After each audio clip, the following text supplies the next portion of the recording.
texto de formas maravilhosas. E nós vamos compreender aqui uma revelação em cima do trigo no lagar. Eu queria que você abrisse a sua Bíblia, por favor, você que está em casa também, nos assistindo pelas redes sociais aí, Juízes capítulo 6, o verso é o de número 11 somente. Juízes 6, o verso de número 11. Juízes 6, 11. Nós tivemos aí uma pequena deficiência nos monitores, a gente não soube o que é, hoje é domingo, não dá para acertar, mas amanhã já vai ficar acertadinho para nós, que isso aqui é muito importante para a gente ler juntos. Vamos lá, Juízes capítulo 6, o verso de número 11.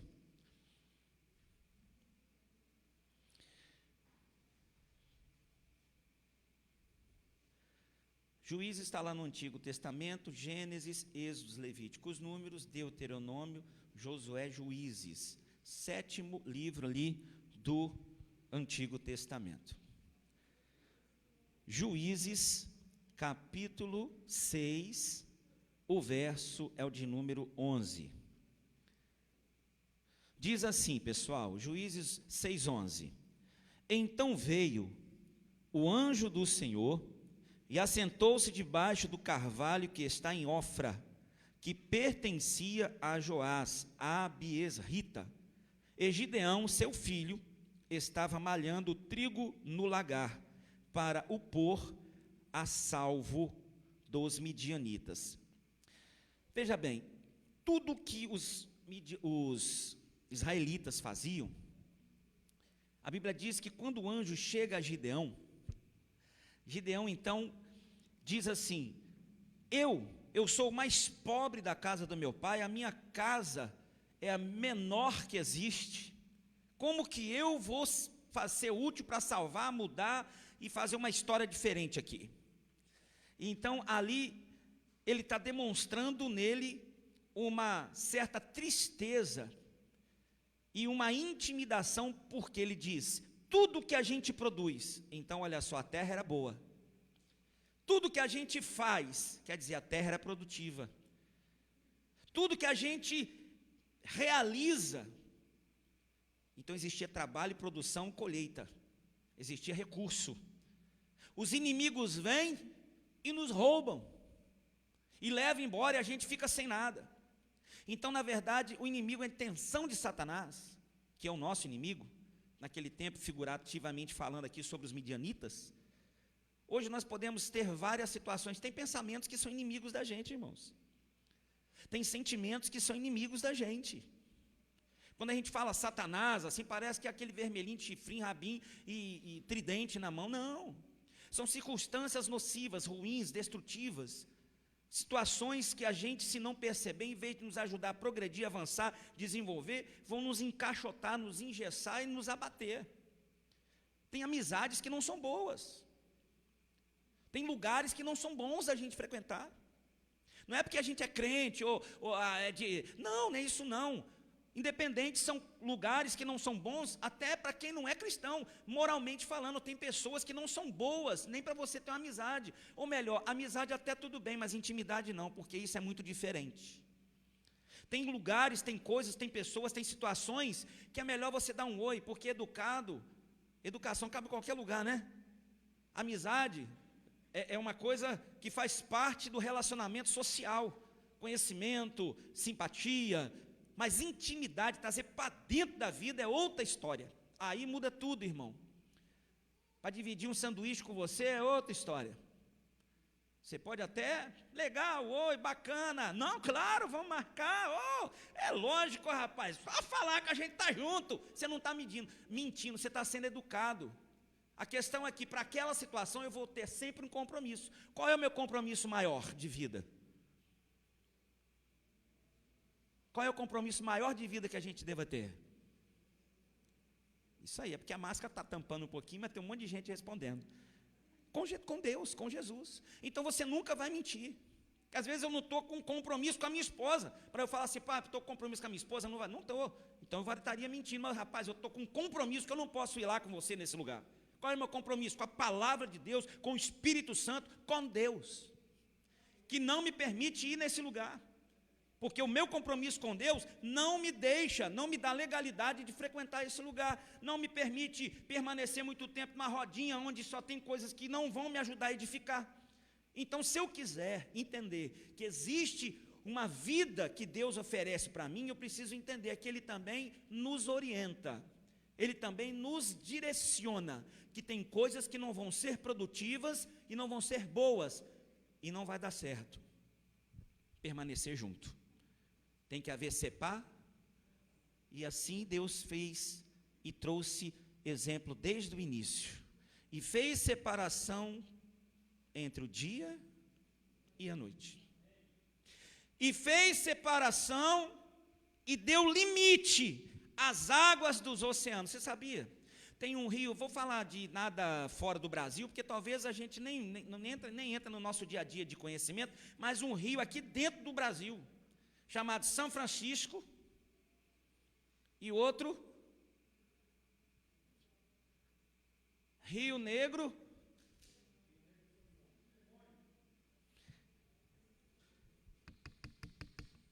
não se junta. Quando acabar o culto aqui, você entra no Google lá para saber. Tem 2 oceanos aí que até as águas são diferentes. Uma é doce, outra salgada.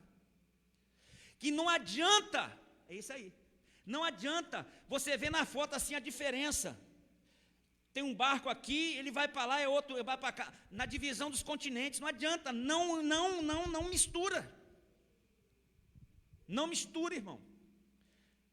Esses 2 rios aqui, eles estão ali, ó, não tem mistura, mas são água, mas não se mistura. São rios, mas não se mistura. Serve para navegação, mas não se mistura. Então quer dizer o quê? Eu posso trabalhar com um monte de gente, mas eu posso não me misturar. Eu posso morar numa rua com um bocado de vizinho. Não estou dizendo que seja melhor ou pior, tá, pessoal? É tudo água, né? Tudo igual, ninguém é mais, ninguém é menos. Mas é coisas coerentes. Isso não vai ser bom para mim. Se eu quiser mudar de vida, eu quero parar de beber. Se eu quiser parar de beber frequentando um bar, eu não vou parar nunca, por mais intenção que eu tenha de não beber. E se eu parar e continuar frequentando, eu vou voltar. Assim é nas drogas, assim é na fofoca, assim é em qualquer situação, irmão. Ou eu me distancio para mudar, ou mudado, se eu me ajuntar, eu desmudo, eu retorno. Se eu quiser parar de fumar, não adianta carinhar o pacote de cigarro, eu tenho que tomar atitude. A partir de hoje, não vou fumar você mais. Vai ter abstinência? Vai. A partir de hoje, então, eu vou trabalhar com o psicológico, vou me associar a um tratamento, não sei, pedir ajuda a Deus. Ou então, sabe o quê? É 20 por dia, eu levanto e jogo 2 fora, já vai ser 18. No outro dia, ele está aberto, né? É outro mais 20, eu levanto e jogo 5 fora, agora só vai ser 15. Não, eu fumo 4 por dia, então eu levantei hoje, 5 vezes 4, 20, então vai dar para 5 dias, são 20 cigarros num pacote, então eu levantei hoje é 4, tem 20 cigarros, eu jogo 4 fora, a minha mente não vai nem saber,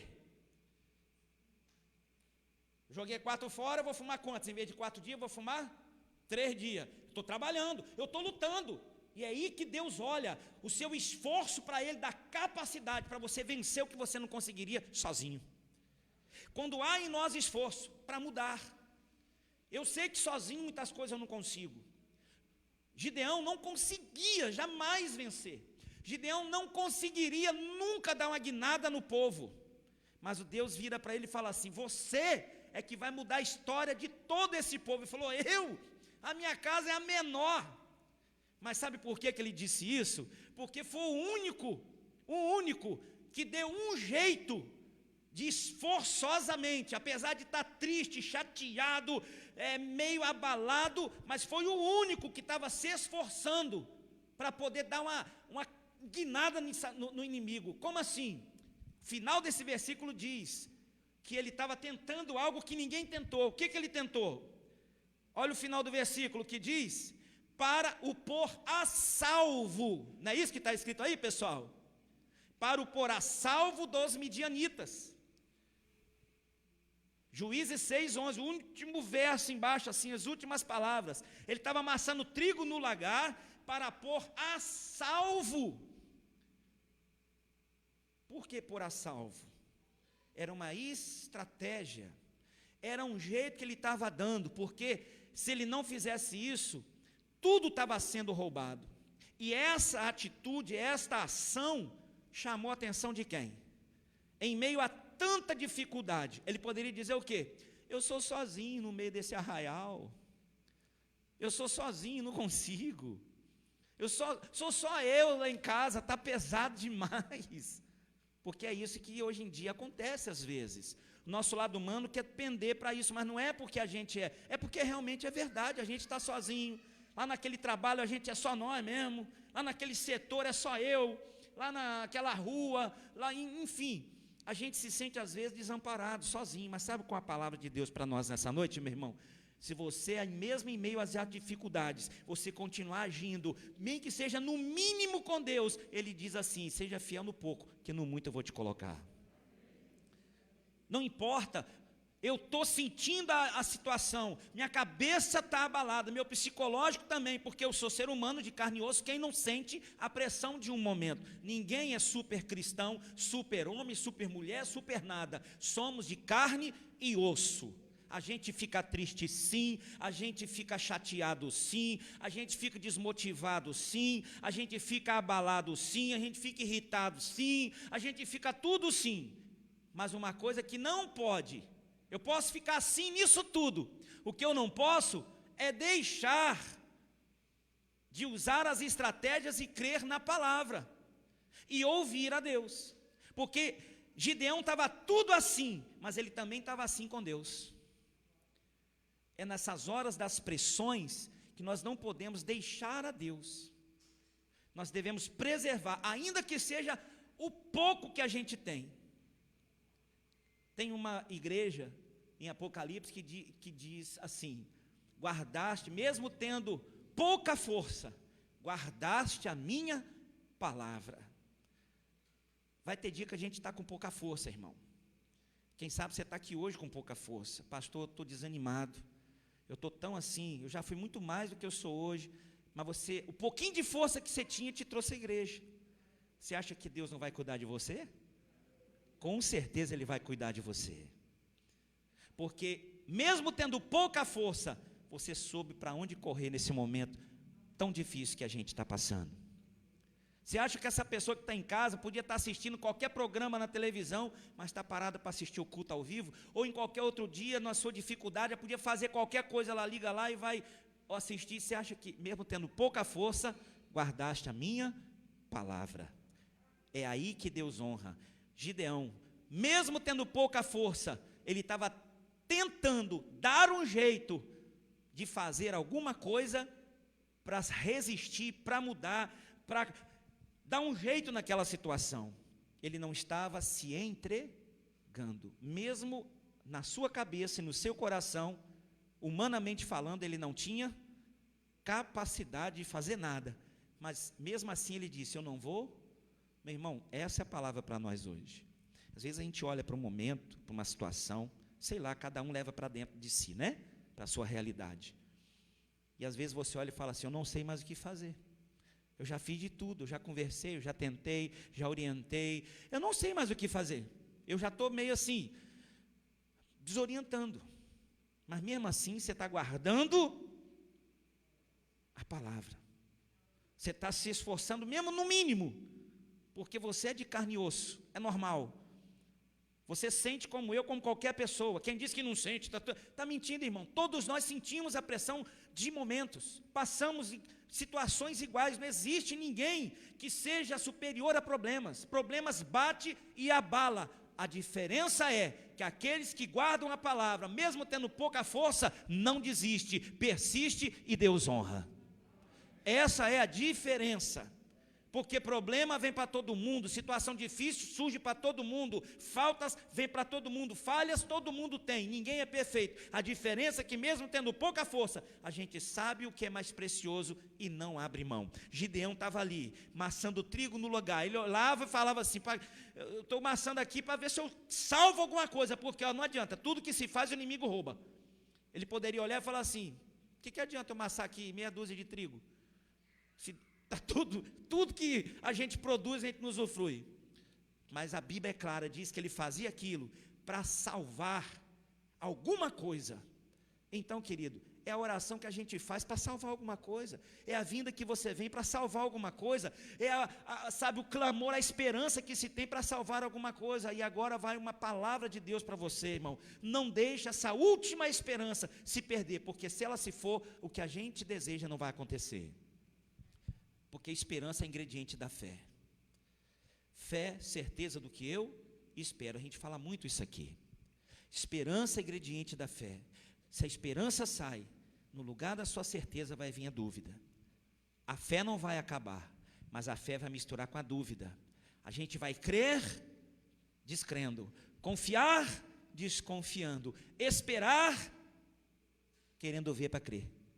E a gente não vai ver nada, porque não é esse o princípio da fé. Fé é certeza do que eu espero e estrutura, firme fundamento daquilo que eu não vejo. Eu tenho estrutura, não estou vendo, mas eu estou crendo, confiando. Pelos olhos da fé eu já estou, ó lá. Aonde? Lá. Estou vendo não, você não, mas eu estou vendo. Estou vendo já, ó, fulano chegando e falando assim, ó, parei de beber. Ih, rapaz, aquilo ali só o dia que morrer, ainda vai nascer um pé de cana em cima. Vai não. Vai nascer um produto, um pé de oliveira, assim, dizendo assim, aqui deu novo fruto, em nome de Jesus. Olha lá, ó, estou vendo, só você mesmo, ó, está ficando assim. Fala, as coisas de Deus para o mundo é loucura. É por isso que a gente vive pela fé. Amém, pessoal? É pela fé. E Gideão estava ali, mesmo todo estremecido e abalado, porque isso denuncia sua fala, mas ele não deixava de praticar algo, pelo menos, diferente do que todo mundo praticava. Por quê? Ele maçava trigo no lagar. Trigo se malhava na eira. Acho que ele já falou isso algumas vezes. A eira era um lugar batido de chão, de terra. Então o trigo se maçava ali e aquilo ali se misturava com a terra, o joio ia embora, a palha era um lugar aberto para o vento pegar e jogar a palha para cima, iria fazendo separação, ficaria os grãos eram pego, chacoalhado e ensacado, levado para o paial, ou para o celeiro, né? Enfim. E o lagar não. O lagar ele era um lugar de amassar uvas. O lagar ele era um lugar mais suspenso, não era no chão. Tinha, tipo hoje assim, uns funis de lado, onde botava assim umas bacias embaixo. Um lugar redondão assim, onde saía tipo uns bicos assim para sair o sumo da uva que era amassado. Tinha umas cordas aonde os amassadores seguravam, porque eles não ficavam em pé em cima das cordas. Eles ficavam segurando e amassavam. E aquele sumo ia embora. Queridos, trigo no lagar. O que tem a ver? O trigo que era para poder maçar na terra, estava sendo amassado agora no suspenso. A terra, o trigo tinha gosto de barro, de terra, de pó. Agora ele estava amassado aonde amassava? Uva. Não sei se em algum lugar, alguma vez na sua casa, você já colocou água em algum recipiente e a água ficou com gosto daquele recipiente? Às vezes é um plástico novo, né? Cebola aberta na geladeira, dá um tempero na água gostoso, não dá? A irmã fez até assim, ó. Dá um tempero bom, não dá não? Nossa vida, irmão. Alguma coisa que às vezes você não sabia, e estava ali aquele restinho no copo, você bota uma água, você olha, está com... Ah não, esse copo estava com café. Fala, Então aquilo que estava ali,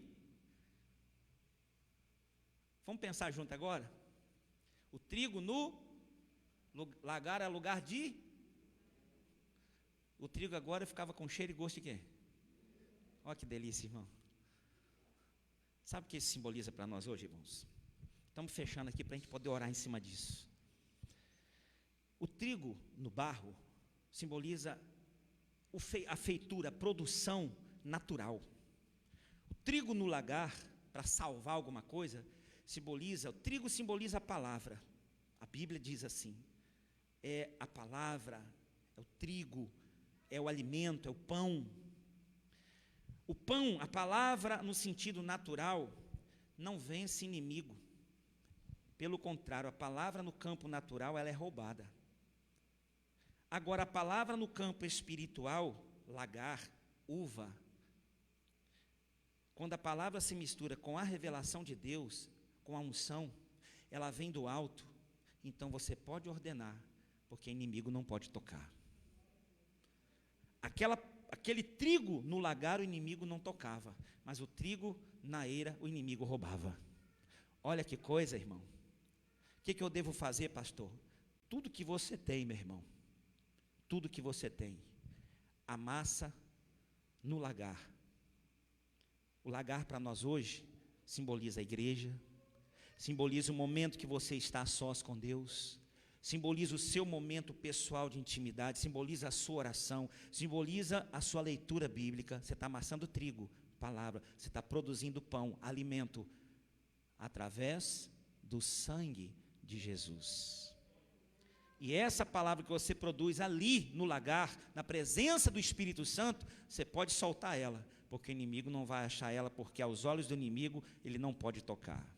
Mas quando a gente tenta enfrentar, conduzir alguma coisa com a palavra no campo natural, e isso existe, irmão. Pasmem nós, que existem muitas palavras de Deus no campo natural. A geração agora é outra, pastor. Isso é normal. Não, isso era no tempo de Jesus. Isso era lá, né? Afinal de contas, eram outros tempos. Eram tempos bíblicos, pastor. Tempo bíblico não é quando se vive a Bíblia? Então, se aqueles viviam a Bíblia naquele tempo, e eu vivo ela hoje, você vive ela hoje, então o mesmo poder e ação do poder revelador de Deus no tempo bíblico daquela época, deve ser o mesmo de hoje. Se é bíblico, agora, por que muitas vezes não é? Porque era tempo bíblico. Aqui está a revelação. Trigo no lagar, era tempo bíblico. Não tempo administrativo, tempo político, tempo de estratégias humanas e sabedorias e cursos e mais cursos. Eram tempos bíblicos. Então hoje a lição de Deus para nós é: se nós não tivermos cuidado de viver e praticar um tempo bíblico no meu casamento, viver e praticar um tempo bíblico no meu trabalho, viver e praticar um tempo bíblico na minha casa, viver e praticar um tempo bíblico na minha empresa, viver e praticar um tempo bíblico socialmente, viver e praticar um tempo bíblico na minha vida, eu vou amassar muito pão, eu vou amassar e vou fazer muita coisa, porque a terra é boa, não falta recurso, é produtiva, mas o inimigo vai roubar. Mas se tudo que eu produzir lá no lagar, então vai estar misturado com uma mistura que o inimigo não pode tocar. Só eu que decido aonde eu estou malhando o trigo que Deus está me dando. Palma para Jesus.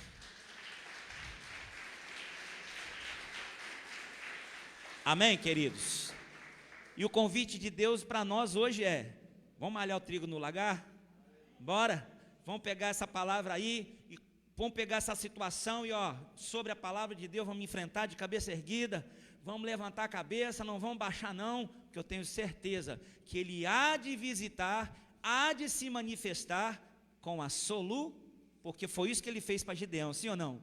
Ele não só manifestou para consolar, Ele manifestou e trouxe a solução, porque a partir daquele dia, Gideão dialoga com ele, trigo no lagar, situações acontecem, direções vêm, batalhas foram travadas, mas existia trigo no lagar, e então Gideão alcançou transformação, sucesso, e a palavra que Deus tinha falado se cumpriu. Se cumpriu por quê? Porque Gideão não deixou de malhar o seu trigo no lagar.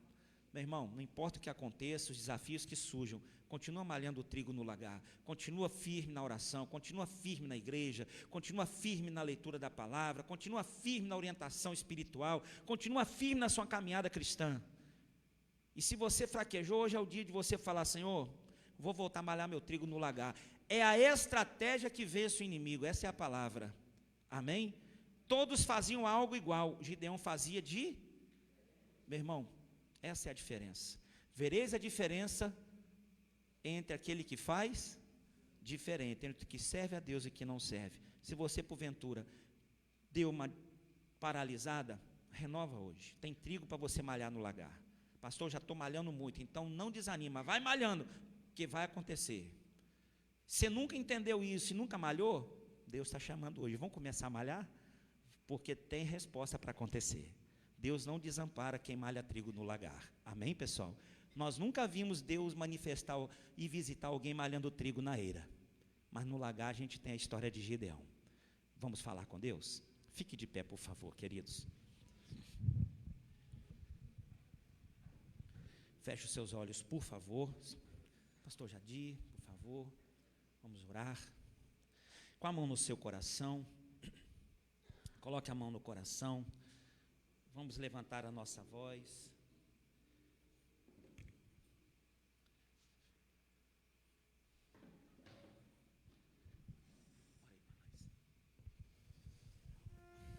Senhor Jesus, ó Deus querido, amado da nossa alma, neste momento, Senhor, nós te agradecemos por essa rica e abençoada palavra. Ó Pai, se em algum momento nós estávamos fazendo as coisas erradas, pensando que estava certo e não víamos resultados, o Senhor nos deu esta palavra para nos fortificar. Por isso nós estamos se fortalecendo na força do Teu poder, Senhor.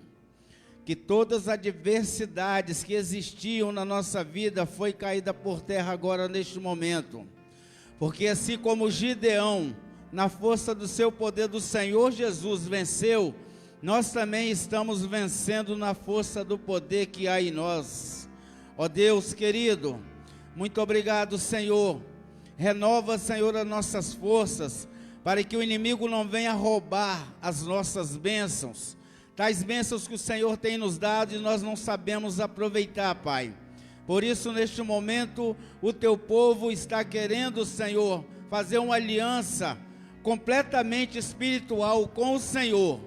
Por isso, Senhor, nós te pedimos, a cada momento, nos fortifica, Senhor, para que o inimigo não venha roubar o que o Senhor tem nos dado. Aleluia. Por isso, Senhor, abençoa cada um que está aqui neste momento, que o Senhor vai jogando por terra toda aquela adversidade. Se alguém que estava bebendo, se alguém estava fumando, aquele, Senhor, mentindo, que o Senhor refaça agora neste momento, conforme a Tua aliança, conforme o Teu querer e o Teu poder. Esta pessoa está sendo liberta de tudo isto que estava, Senhor, atrapalhando o convívio espiritual dela, que estava atrapalhando a sua intimidade com o Senhor. Ó Deus, muito obrigado por esta noite abençoada. Muito obrigado por esta palavra que serve de alimento. Este alimento, ó Pai, ao qual nós estamos, Senhor, sendo agora revigorados, Senhor. Estamos alimentados pelo poder do Seu sangue, Jesus. Oh, meu Deus, é nessa comunhão, Pai, que nós unimos a nossa fé nessa noite. Em cima dessa palavra, Deus, como Gideão, meu Deus, ele não desfaleceu, Pai, a sua vida diante de Ti, porque o versículo 12 da Tua palavra, Pai, o anjo apareceu a Gideão, Pai, e falou: o Senhor Deus é contigo, varão valoroso. Aleluia. E nessa noite o anjo do Senhor está falando com você, igreja. Deus é contigo. Deus nessa noite está trazendo para você alívio. Deus nessa noite está trazendo para você solução. É aquele momento difícil que você está passando na tua vida, que para você não há solução. Deus nessa noite está dizendo que há solução para este problema, que Ele é contigo. E se você continuar com Ele, Ele será contigo. Ele vai te dar a tua vitória. Deus amado, nesta noite, eu lhe peço, ó Pai, no nome de teu Filho amado Jesus Cristo, continua, Deus, fortalecendo a tua igreja, continua, Deus, renovando a tua igreja, que a tua igreja receba renovo nessa noite. Aquele, meu Deus, que escorregou com os teus pés diante da tua palavra, que nessa noite, Pai, ele tem um reencontro de salvação, que ele tem um encontro, meu Deus, de vida eterna, porque a Bíblia fala, meu Deus, que os pecados, Pai, que nós fizemos diante do Senhor, o Senhor jogou no mar do esquecimento, ó Pai, e o Senhor não se lembra mais deles, meu Pai, em nome de Jesus. Pai, eu determino um milagre nessa igreja, eu determino, Pai, um milagre sobre a vida deste homem, que entrou aqui nessa noite cansado, pensando em desistir do propósito do Senhor. Pai, renova a fé desse homem nesta noite, renova a fé desta mulher, é este pai de família, meu Deus, que está finando o mês, desempregado. Deus, a solução, meu Deus, a vitória para este homem, em nome de Jesus Cristo, ó Pai.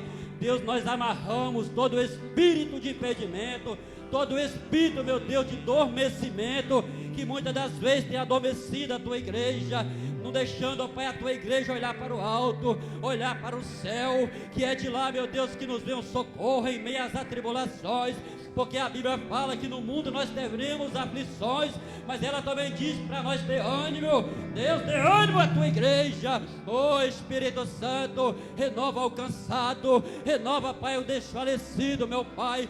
Hoje é um culto, meu Deus, de renovo, é um culto, meu Deus, aonde o teu Espírito visita agora a tua igreja. Oh homem de Deus, receba agora esta palavra, coloca esta palavra em prática na tua vida. O Gideão, ele foi estratégico, o Gideão não deixou ser confundido, em nome de Jesus Cristo. Meu Pai, eu abençoo o teu povo, meu Pai, nessa noite. Também, Deus, eu recebo essa bênção, Pai, juntamente com a tua igreja. Eu abençoo a todos, no nome do Pai, do Filho e do Espírito Santo de Deus. Amém. E graças a Deus. Aleluia. Glorifica a Deus nessa noite. Seguindo vem. Continua crendo nesse Deus maravilhoso. Sobre a tempestade eu voarei, sobre as águas tu também. Descansarei, pois sei. O mais alto que você puder, se você puder, declare: se o trovão e o mar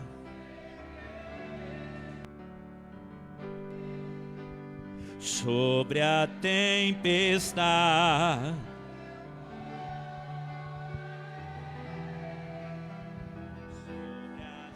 águas tu descansa nele,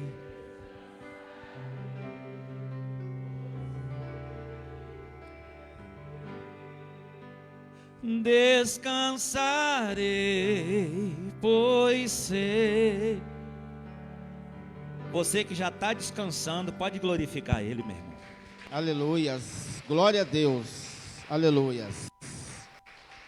Sim, meu Deus, glória a Deus. Podeis assentar, meus irmãos. Toma essa palavra para você. Vá nessa tua força. Seja um Gideão na tua casa, no seu trabalho, aonde você colocar os seus pés e a sua mão, sinta a força do Senhor na tua vida. Amém? Para você que precisa dos envelopes do dízimo e das ofertas,